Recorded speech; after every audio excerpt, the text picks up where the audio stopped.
Mungkin dah ramai yang sembang pasal Xiaomi 7T Ultra, tapi aku nak sembang ataupun cerita satu lagi model edisi terhad yang ditawarkan oleh Xiaomi, iaitu Leica Lead Phone. Leica Lead Phone ni berbeza daripada model Xiaomi 7T Ultra biasa. Jadi, apa yang menarik? Here we go.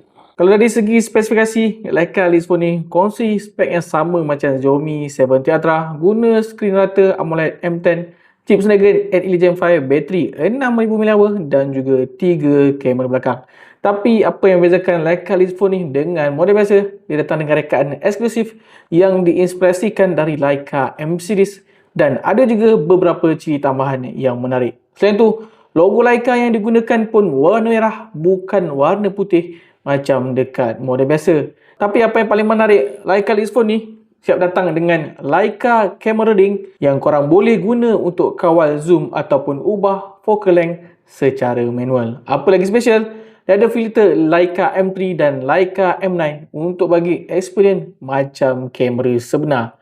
Dekat Malaysia ni, Leica Lead Phone dijual pada harga RM7,500 untuk 16GB dan 1TB storage. Korang rasa berbalik ke untuk spend lagi RM1,500 untuk beli model edisi terhad ni? Cuba korang komen dekat bawah.